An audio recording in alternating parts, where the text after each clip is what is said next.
Bonjour Nassera Elali, Bonjour. vous êtes juriste à la Confédération nationale du logement.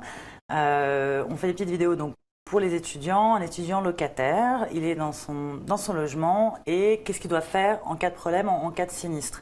On va commencer par dire que peu importe le logement, résidence Crous, dans le privé, c'est obligatoire d'avoir une assurance habitation. Donc ça, c'est sûr.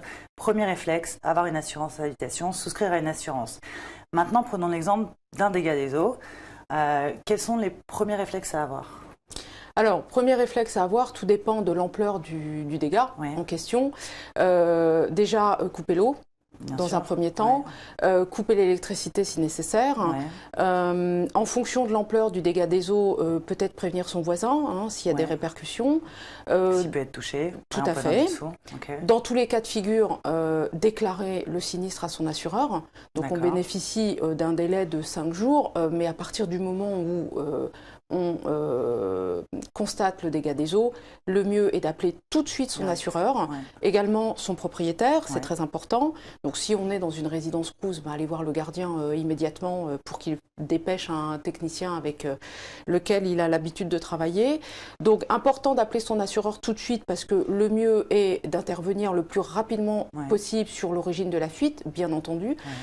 Donc soit votre assureur dépêche un technicien habituel, soit ils vous demandent de le faire. Généralement, ils le font eux-mêmes. D'accord. De toute façon, on téléphone à son assureur et voilà, on voit avec eux, c'est eux qui, et chaque assureur va dire la démarche à suivre. Tout à fait. D'accord. Et au niveau des dégâts, au niveau un petit peu des dommages couverts, qu'est-ce qui relève de l'étudiant, du locataire, qu'est-ce qui relève du propriétaire? Est-ce qu'on peut faire une généralité? Alors, l'intérêt du coup d'en avertir tout de suite son assureur et son propriétaire, c'est de mettre en relation les deux assurances. Tout dépend de l'origine de la fuite. Si la fuite est due à un manque d'entretien du locataire, il faut savoir qu'il est tenu d'opérer toute réparation locative dont la liste est fixée par un décret notamment. Si c'est dû à des jointures inexistantes, là il va engager sa responsabilité. Si l'origine de la fuite est due à un manque d'entretien du bailleur pour les grosses réparations locatives, dans ce cas-là, c'est plus le bailleur qui va intervenir. Après, ce sont les assurances qui vont, qui vont gérer tout ce qui relève de l'indemnisation, puisqu'il faut savoir qu'il existe des conventions CIDR et CIDCOP avec des plafonds. C'est relativement technique et compliqué.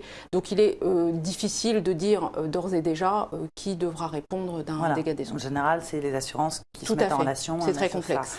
Très bien. En cas de litige, en cas de problème, où justement le locataire et le propriétaire se relancent la balle, qu'est-ce que peut faire le locataire? Quels sont les recours?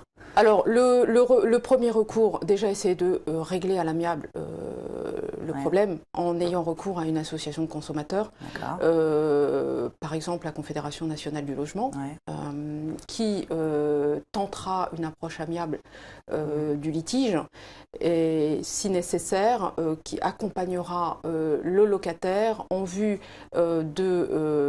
d'obtenir une réponse relativement satisfaisante au vu de la problématique posée. D'accord, une tierce personne une association qui peut faire un peu tasser entre les deux, négocier entre les deux. Tout à fait. Ok, très bien. Merci beaucoup. Je vous en prie. Au revoir.